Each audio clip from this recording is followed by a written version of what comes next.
ಸಂಬಂಧಪಟ್ಟಂತೆ ಕ್ರಮಗಳನ್ನು ಕೈಗೊಂಡಿರುವಂಥದ್ದು ಒಂದಷ್ಟು ಕಡೆ ಕೂಡ ಸಾಕಷ್ಟು ಈ ಬಗ್ಗೆ ಮಾತಾಡೋ ಆರೋಗ್ಯ ಸಚಿವ ದಿನೇಶ್ ಗುಂಡೂರಾವ್ ಜೊತೆ ಇದ್ದಾರೆ. ಸರ್, ಡೆಂಗ್ಯೂ ಸಂಬಂಧಪಟ್ಟಂತೆ ಸಾಕಷ್ಟು ಸಭೆ ನಡೆಸಿದ್ರೆ ಸರ್, ಈಗ ಹೆಂಗಿದೆ ಕಂಟ್ರೋಲ್ ಬಂದಿದೆ? ನೋಡಿ, ಸೊಳ್ಳೆಯ ಹರಡುವಿಕೆಯನ್ನು ನಿಯಂತ್ರಣ ಮಾಡೋದಕ್ಕೆ ಎಲ್ಲ ನಮ್ಮ ಇಲಾಖೆಗಳು, ನಗರಾಭಿವೃದ್ಧಿ ಇಲಾಖೆ, ಗ್ರಾಮೀಣಾಭಿವೃದ್ಧಿ, ಪೌರಾಡಳಿತ, ಸಾರಿಗೆ, ಶಿಕ್ಷಣ ಎಲ್ಲರ ಜೊತೆ ಕೋಆರ್ಡಿನೇಷನ್ ಮಾಡಿಸ್ತಾ ಇದ್ದೀವಿ. ಈಗಾಗಲೇ ಸಭೆಗಳು ಮಾಡಿದ್ದೀವಿ. ಅವರವರ ಹಂತದಲ್ಲಿ ಅವರು ಕ್ರಮ ತಗೊಳ್ತಾ ಇದ್ದಾರೆ. ಮತ್ತು ನಮ್ಮ ಆರೋಗ್ಯ ಇಲಾಖೆ ಕೋಆರ್ಡಿನೇಷನ್ ಜೊತೆ ಅದೆಲ್ಲ ಮಾಡಿಸ್ತಾ ಇದ್ದೀವಿ. ಆದಷ್ಟು ಮಟ್ಟಿಗೆ ನಾವು ಸೊಳ್ಳೆಯ ಒಂದು ಹರಡುವಿಕೆಯನ್ನು ನಿಯಂತ್ರಣ ಮಾಡಬೇಕು ಅಂತ ಲಾರ್ವಾ ಏನಿದೆ ಉತ್ಪತ್ತಿಯಾಗೋದನ್ನು ನಾಶಪಡಿಸ್ತೀವಿ. ಸರ್, ಈಗ DHOಗಳಿಗೆಲ್ಲ ಕೂಡ ಏನು ಸೂಚನೆ ಹೋಗಿದೆ? ಯಾಕಂದರೆ ಸೂಚನೆಗಳೆಲ್ಲ ಹೋಗಿದೆ. ಎಲ್ಲ ಕಡೆ ನಾವು ಟೆಸ್ಟಿಂಗು ಮಾಡಿಸ್ತಾ ಇದ್ದೀವಿ. ಎಲ್ಲ ಕಡೆ ಅದಕ್ಕೆ ತಪಾಸಣೆ ಮಾಡಿಸ್ತಾ ಇದ್ದೀವಿ. ಜನರ ಜಾಗೃತಿ ಮೂಡಿಸ್ಬೇಕು, ಅದು ಜನರು ಹೆಚ್ಚು ಜಾಗೃತರಾಗಿರಬೇಕು. ತಮ್ಮ ಮನೆಗಳ ಹತ್ರ ನೀರು ಸಂಗ್ರಹಣೆಯನ್ನು ಸ್ವಲ್ಪ ಸರಿಯಾದ ರೀತಿಯಲ್ಲಿ ಮಾಡುವಂಥದ್ದು ಭಾಳ ಮುಖ್ಯ. ಮತ್ತು ಜ್ವರದ ಲಕ್ಷಣಗಳು ಬಂದಾಗ ಅದನ್ನು ಅವರಿಗೆ ಡೆಂಗ್ಯೂ ಟೆಸ್ಟನ್ನು ಎಲ್ಲ ಕಡೆ ಮಾಡಿಸೋಕ್ಕೆ ಹೇಳಿದ್ವಿ. ಎಲ್ಲ ಜಾಸ್ತಿ ಆಗ್ತದೆ, ಒಂದಷ್ಟು ಆತಂಕ ಏನಾದರೂ ಜನರಲ್ಲಿ ಅನಾವಶ್ಯಕವಾಗಿ ಆತಂಕ ಸೃಷ್ಟಿ ಮಾಡುವಂಥ ಅಗತ್ಯತೆ ಏನಿಲ್ಲ. ಯಾಕಂತ ಹೇಳಿದ್ರೆ ಇದಕ್ಕೆಲ್ಲ ರೀತಿಯ ಕ್ರಮಗಳು ನಾವು ತಗೊಳ್ತಾ ಇದ್ದೀವಿ.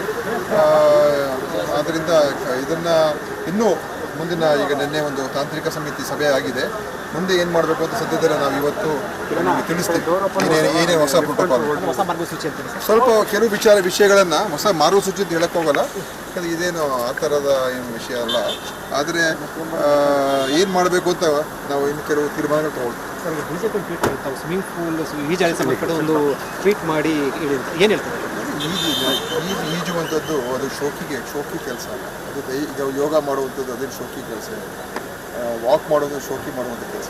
BJPಗೆ ಅಷ್ಟು ಅರ್ಥ ಆಗದೆ ಹೋದ ಅದು ನಾವೇನಂತ ಹೇಳಬೇಕು, ಅದೇ ಮಜಾ ಮಾಡೋಕ್ಕೋಗಿರೋದು. ನಾವು ನಮ್ಮ ದೈಹಿಕ ಒಂದು ಚಟುವಟಿಕೆ ಅದು ನಾನು ಹೋಗಿ ನಮ್ಮ ಕಾರ್ಪೊರೇಷನ್ ಸ್ವಿಮ್ಮಿಂಗ್ ಪೂಲಲ್ಲಿ ಬೆಳಗಿನ ಜಾವ 6:30 ಹೋಗಿ ಸ್ವಿಮ್ ಮಾಡಿ 2 ದಿವಸ ಪ್ರವಾಸ ಮಾಡಿದ್ದೀವಿ. ಸೊ ಸುಮ್ಮನೆ ಅವರು ಅನಾವಶ್ಯಕವಾಗಿ ಈ ಥರ ಲಘುವಾಗಿ ಮಾತಾಡೋದು, ಅವ್ರು ಬಹುಶಃ ದೈಹಿಕವಾಗಿ ನಮ್ಮ ಫಿಟ್ನೆಸ್ಸನ್ನು ಯಾವ ರೀತಿ ಇಟ್ಕೋಬೇಕು ಅದು ಪ್ರತಿಯೊಬ್ಬರು ಮಾಡಿದ್ರೆ ಒಳ್ಳೆಯದು. ಅದರಲ್ಲಿ ಏನು ಅದು ತಪ್ಪಂತ ನಾವು ಯಾರು ಹೇಳೋಕ್ಕಾಗಲ್ಲ. ಬಹುಶಃ ಅವ್ರಿಗೆ ಸ್ವಿಮ್ಮಿಂಗ್ ಅಂತ ಹೇಳಿದ್ರೆ ಮೋಜು ಮಸ್ತಿ ಇರ್ಬೋದು. BJP ಅವರು ಸ್ವಿಮ್ಮಿಂಗ್ ಮಾಡೋದು ಮೋಜು ಮಸ್ತಿ ಮಾಡ್ಬೋದು ಅಲ್ವಾ? ರಾಜ್ಯದ ಡೆಂಗಿ ಎಲ್ಲ ಇದೆ, ಐಷಾರಾಮಿ ಆ ರೀತಿ ಅಂತ ಅವ್ರು corporation swimming pool, Mangaluru corporation swimming pool, ಅದು ಸರ್ಕಾರ ಸ್ವಿಮ್ಮಿಂಗ್ ಪೂಲ್, ರಿಸಾರ್ಟ್ ಅಲ್ಲ. ನಿನ್ನೆ ಯಾವುದೋ BJP ಕಾರ್ಯಕ್ರಮದಲ್ಲಿ ಬಿಯರ್ ಹಂಚ್ತಾ ಇದ್ದಾರೆ. ಅದ್ರ ಬಗ್ಗೆ ಹೇಳಿ ಅವರು, ಅದೇನು ಅವರ ಸಿದ್ಧಾಂತ ಅಂತ. ಅವರ ಕಾರ್ಯಕ್ರಮಗಳಲ್ಲಿ ಮದ್ಯ ಹಂಚಿಕೆ ಮಾಡೋದು, ಅದ್ರ ಬಗ್ಗೆ ಹೇಳಿ. ಏನು ಐಷಾರಾಮಿ ಏನು ಬರ್ತದೆ ನೀವುಗಳು ತಿಳ್ಕೊಬೇಕು. ಸುಮ್ಮನೆ ಏನೋ ನೀವುಗಳು ಅದಕ್ಕೆ ಪ್ರಚಾರ ಕೊಟ್ಟರೆ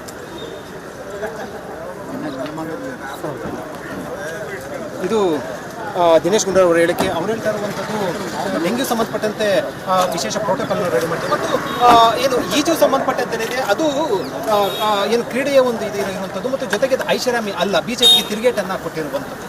ಕ್ಯಾಮ್ರಾ ಪರ್ಸನ್ ಮಂಜು ಜೊತೆ ವಿಜಯ ಜನರ ಟಿವಿ, ಬೆಂಗಳೂರು.